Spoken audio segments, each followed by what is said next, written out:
Coming up on The Charge on Air, we recap Election Day nationwide. And how UCF is honoring veterans this week with an early salute as Veteran Day approaches. Also, how older members of our community are continuing their education here on the UCF campus. In sports, Knights basketball is back and is already making noise. All right, Knights, ready your shields? The Charge on Air starts right now.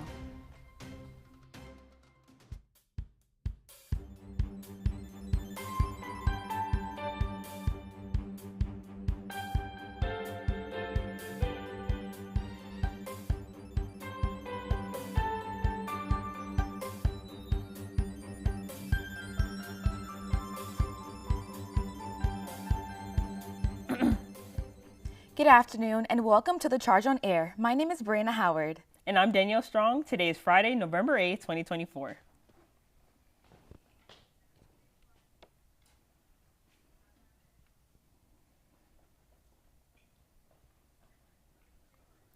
The 2024 election has concluded and former President Donald Trump will be back in office in January. On Tuesday, Americans nationwide voted to elect former President Donald Trump, who won 290 electoral votes compared to Vice President Kamala Harris's 222.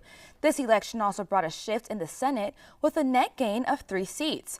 The House of Representatives is leaning towards a Republican majority with 211 seats secured and 218 needed for control. After the election results, Trump spoke to American people in West Palm Beach. Nothing like this. I want to thank the American people for the extraordinary honor of being elected your 47th president and your 45th president. Trump's victory was attributed to strong support in battleground states like North Carolina, Georgia, Michigan, and Wisconsin. Having previously served as president in 2016, Trump will be inaugurated next year alongside his vice president, J.D. Vance. This Wednesday at the Veterans Commemorative Site on Memory Mall, UCF held a salute for those who served. I got to speak with UCF veterans about how UCF programs encourage them to serve their country and also bring them back to serve others at UCF.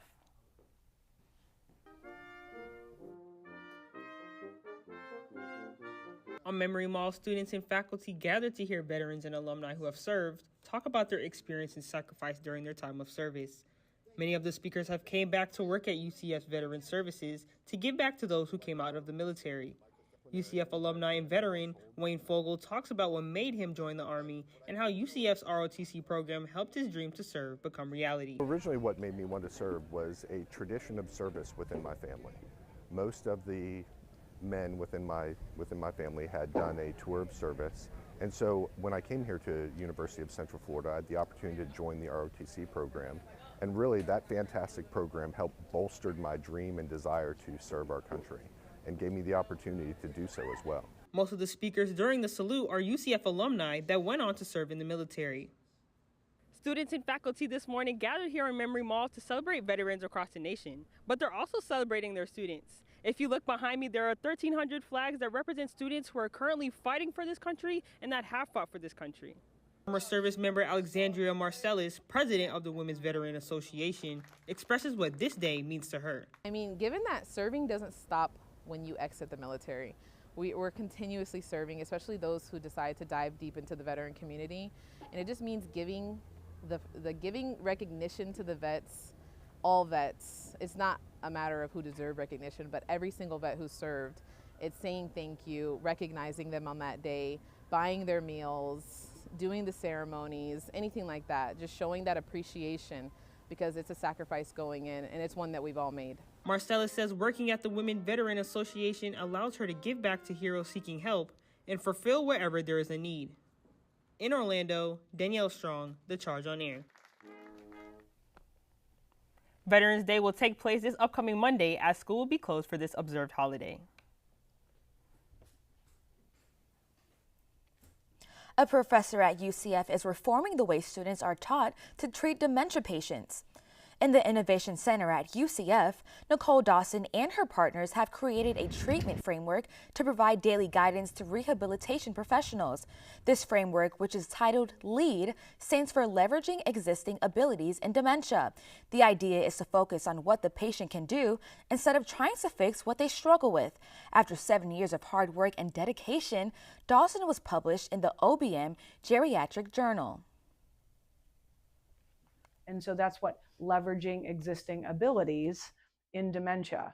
It's taking that strength-based approach. So we're going to leverage what they do have to help kind of compensate for those challenges, maybe in their memory, right? Or in their ability to communicate. The LEAD framework provides students with a guide for daily work. It focuses on 3 main areas, which Dawson calls the 3 C's: communication, cognition, and coping.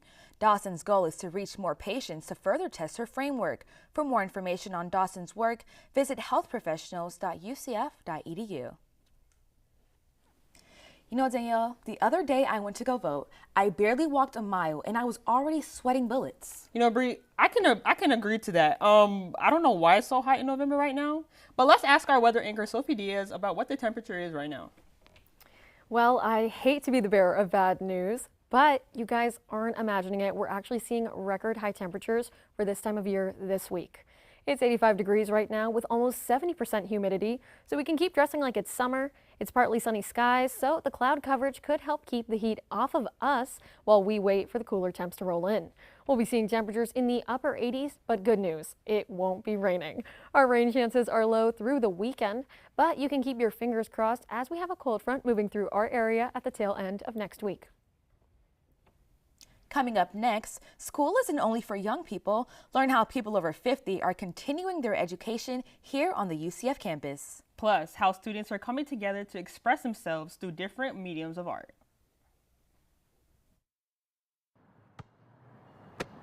Bring it.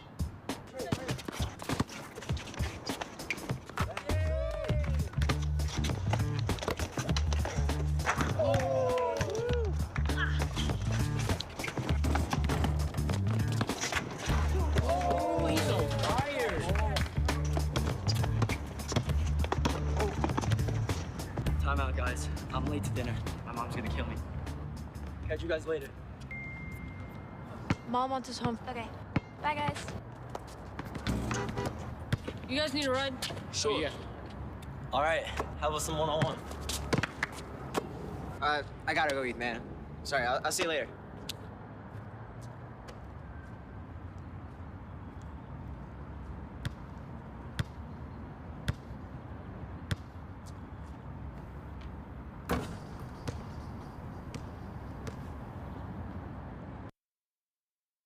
I was a quarterback at Hardaway High School, college first-round draft pick.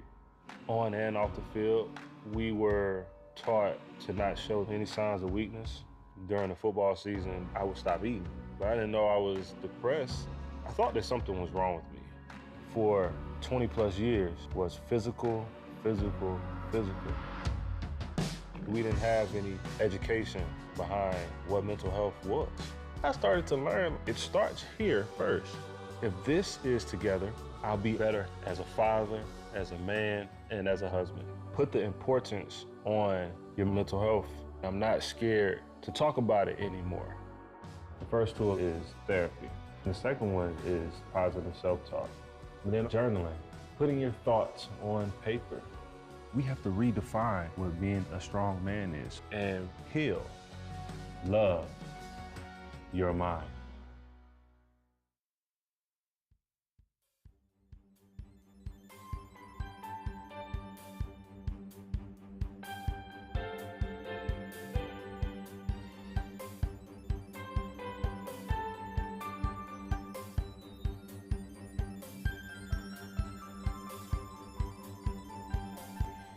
Diagnosing voice disorders can be challenging and expensive, but a UCF professor is developing a new tool that could change that.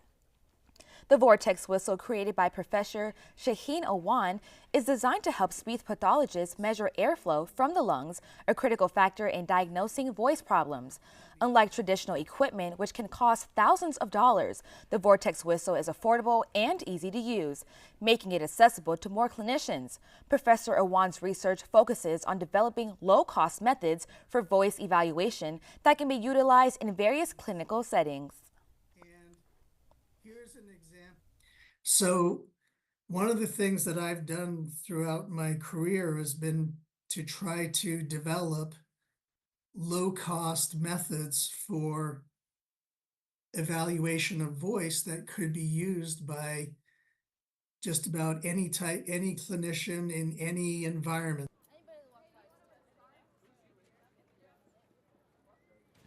3D printing, eliminating the need for costly calibration or power sources.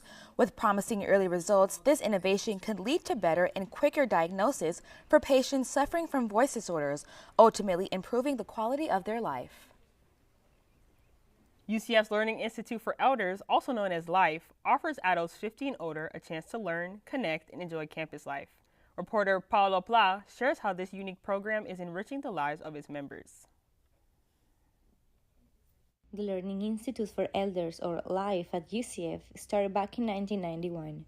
Today, it's a 501c3 organization partnered with the University of Central Florida, open to anyone age 50 and up. LIFE members get to enjoy all kinds of engaging, non-credit learning experiences right here in the Student Union. I spoke with Jacqueline Ulacia, the Executive Director of LIFE, about the unique benefits available to members. And some of our benefits we offer are student ID cards. You'll get parking. You get UCF parking. We offer discounts through UCF for different Celebrate the Arts and performing arts. And you get to go to different sporting events as well, like you would as a student. Each week, talented UCF faculty, along with skilled professionals from the local area, share their knowledge and passion through inspiring presentations for the members. Additionally, individual LIFE members often volunteer as research participants for faculty and graduate student research projects in departments across the university. Board chair and member of LIFE, Rich Long, said what a great investment of his time was to be part of it. I had heard about the program when I was working at UCF, and once I retired, I was very interested in exploring it. I thought it would be a great investment of my time, an opportunity to learn, meet other people, and have some educational experiences. LIFE at UCF currently has over 800 members who get to enjoy not just the learning but also the social side of being out and connecting with others. In Orlando, Paola Pla, The Charge on Air. For more information about the LIFE program, visit thelife@ucf.org. Campus Board Activities at UCF hosted its first open mic night this week. This event was in collaboration with the Young Poets Society and the Pegasus Music Group. Students had a chance to show off their artistic expression through stand-ups, poetry readings, singing, and more. This mic night was held at Foxtail in the John T. Washington Breezeway, right in the heart of campus. CAB hopes this will be the first of many open mic nights to come, bringing students together through art and self-expression.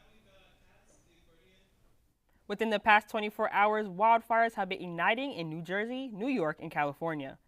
Thousands of people in these areas have been forced to flee their homes.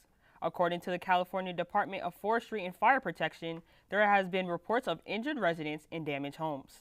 Wildfires in New Jersey have spread to New York and are currently overlooking the Hudson River, while structures are threatened on the East Coast and no injuries or structural damage have been reported.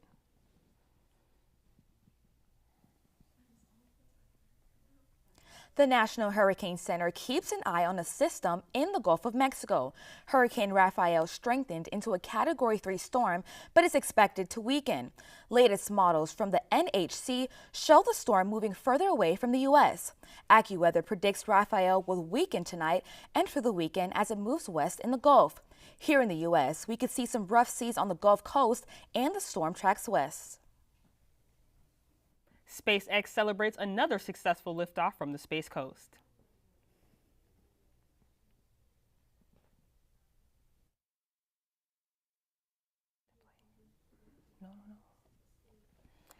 After 2 scrub missions, a Falcon 9 rocket took up another batch of Starlink satellites. The rocket went up at 3:13 p.m. from the Cape Canaveral Space Force Station. The next launch from the Space Coast is slated for this Sunday. Vehicle is pitching downrange.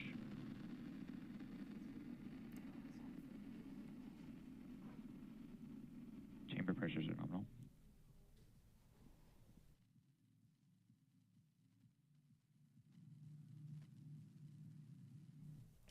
The CDC calls for bird flu testing after dairy workers show signs of infection.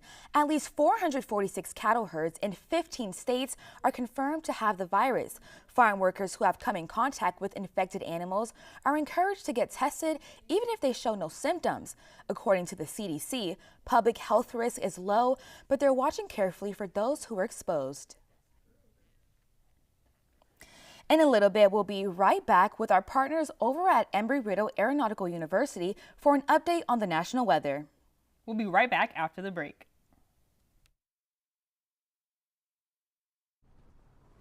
Substance use disorder and addiction is so isolating. And so, as a Black woman in recovery, hope must be loud. The moment I chose hope was when I couldn't look myself in the mirror anymore. I did not recognize myself.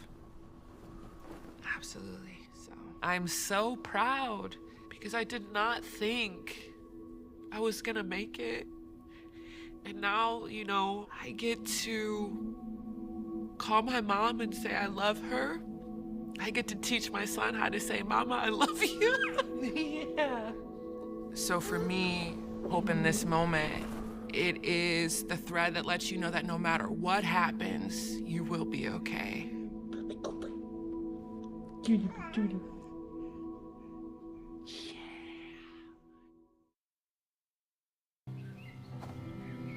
For decades, I've taught you everything I know.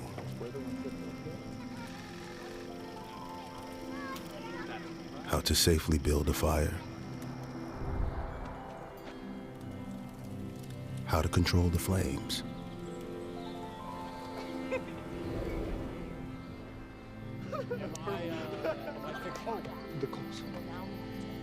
What to do with hot coals. How to secure your chains. There's no sparks.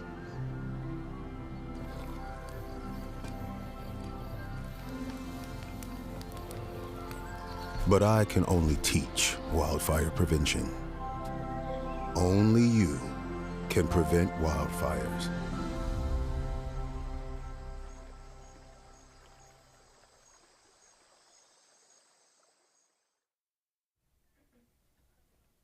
Now let's check in with Shelby Morse from Embry-Riddle Aeronautical University for a peek at the national forecast. Hurricane Rafael is currently located in the Gulf of Mexico and is going to be bringing this band of tropical moisture up into parts of southern Texas and southern Louisiana. And with that wet air, we're going to be expecting to see some rain potential for the southern plains. The areas that are expected to see the most amount of rainfall are located in parts of central Texas, Oklahoma, and Kansas. But currently, that weather is headed for the low pressure system that is located over the central part of the United States right now, bringing in some potential for snow for some of those states. Colorado and New Mexico are expected to see a few feet of snow potentially at those higher elevations.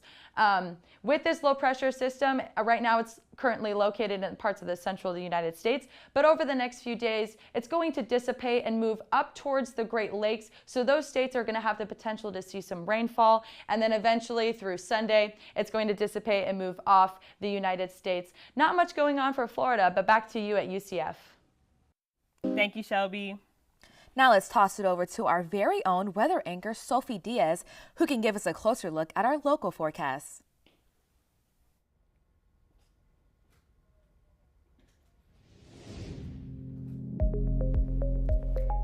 Thank you to Bryanna and Danielle. We've been dealing with hot and muggy weather this late into the year, which is a little rare and a little odd, but you can see we're not alone. We can see temperatures are in the 80s across the whole state, with 82 in Gainesville, 82 in Palms Coast, 82 in Leesburg, 82 in Winter Haven, and then us, Tampa, and Melbourne are all sitting at 83 degrees. If you're as tired of the heat as Danielle and Bryanna at the desk, don't worry, relief is on the way. As Rafael moves further away from us in the Gulf, we can expect hardly any more rain headed our way. But that does leave our friends in North Florida with a ton of wetter weather headed their way. Rafael doesn't pose a risk to Florida or making any landfall near us, but the NHC is keeping an eye on another area of interest northwest of the Leeward Islands. Over the next 5 days, we'll still see highs in the 80s, but much like the cast of Hairspray, we are being welcomed into the 60s. I, for one, am very glad, but I think Starbucks released their winter menu a little prematurely.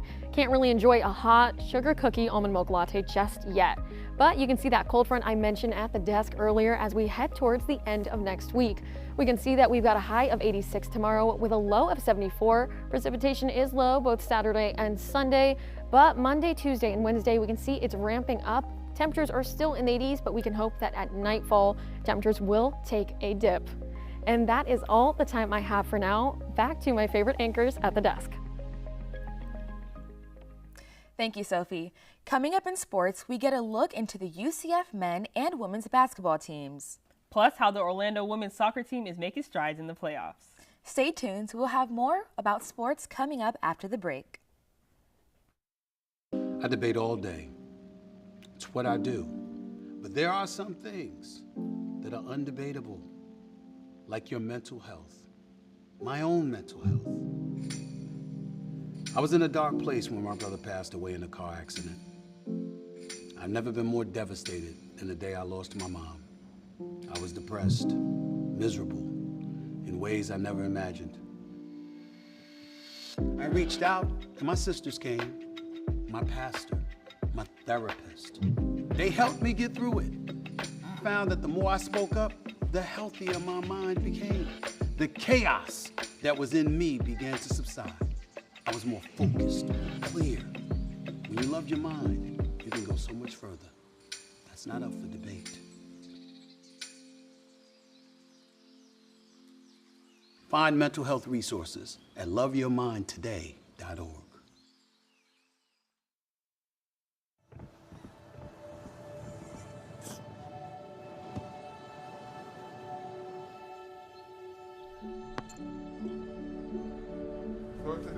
I don't remember how it started.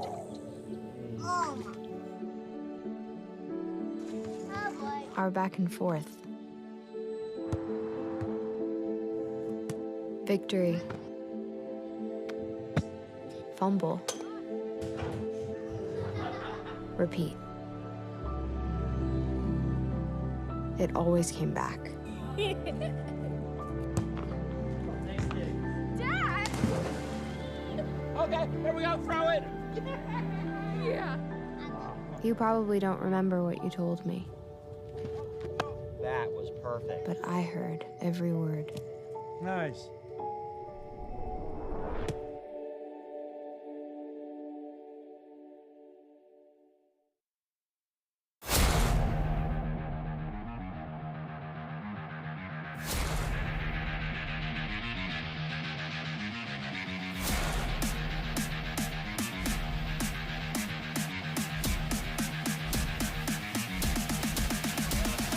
But I've got to shoot how crazy it is at UCF right now.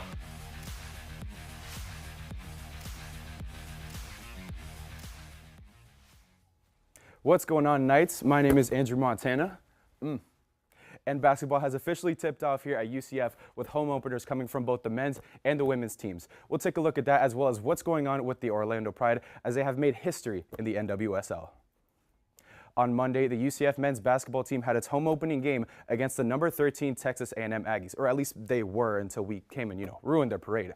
Let's take a look at what went on in this instant Hardwood Classic.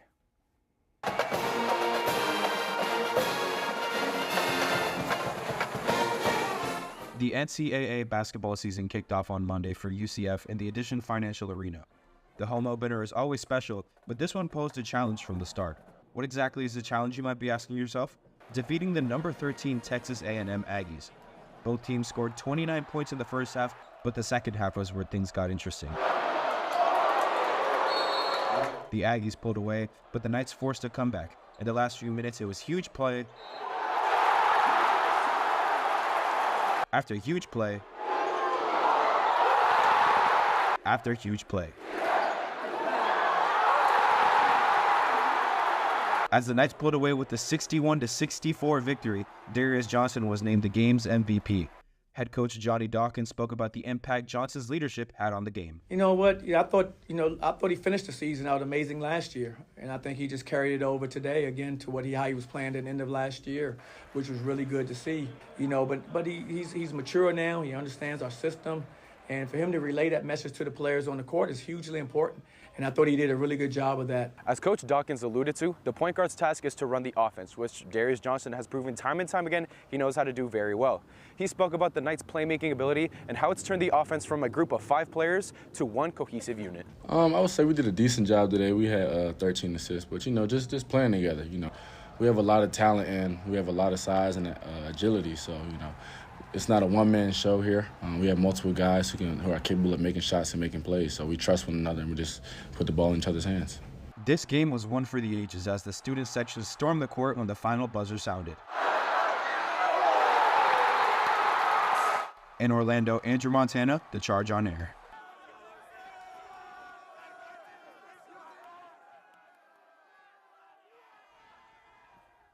And what a game it was as the MVP Diaz Johnson put up 24 points on 46% shooting from the field. That's why he was last year's Big 12 leading scorer. Now, the UCF Knights are going to play Purdue-Fort Wayne tonight at 7 o'clock in the Edition Financial Arena. And according to ESPN, UCF has an 88.2% chance, of beating the Mastodons in tonight's matchup. Now, as for the ladies, yesterday the women's basketball team played the Marquette Golden Eagles in the Edition Financial Arena. The UCF Knights took a win with a score of 57-50.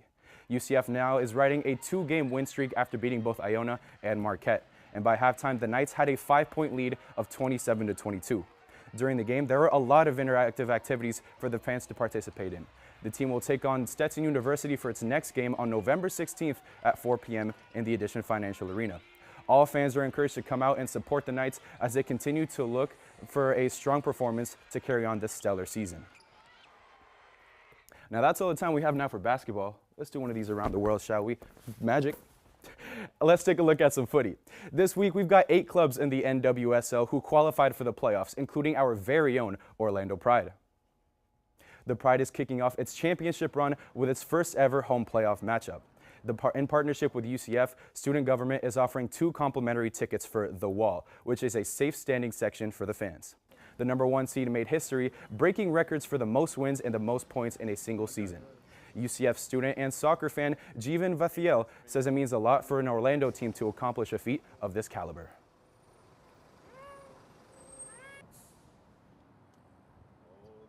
I think it means a lot, Going undefeated is very hard, obviously, because especially at a pro level, there's so many teams, everyone's trying to reach the same goal, and you never really hear about teams going undefeated, especially for it to be from Orlando.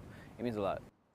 Pride hosts the #8 seed Chicago Red Stars tonight at Inter & Co Stadium.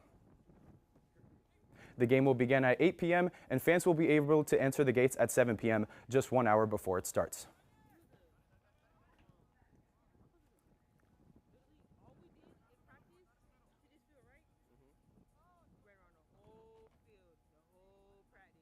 With that all being said, best of luck to the ladies, to the gentlemen representing UCF Hoops. Best of luck to the Orlando Pride who are taking on this insane playoff run. And best of luck to the Orlando Magic as tonight they face off the 3-6 New Orleans Pelicans. Well, actually both teams are 3-6, looking for that 4th victory of the NBA season. Once again, referencing ESPN, the hometown 407 team is favored by 6.5 points. So go ahead and root for the Magic tonight.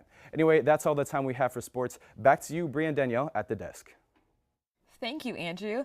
That's all the time we have right now. Thanks for joining us. Remember, you can always keep up with us during the week on our website, thechargenews.com. And you can also check us out on Instagram at The Charge News. Thanks for watching and have a great day.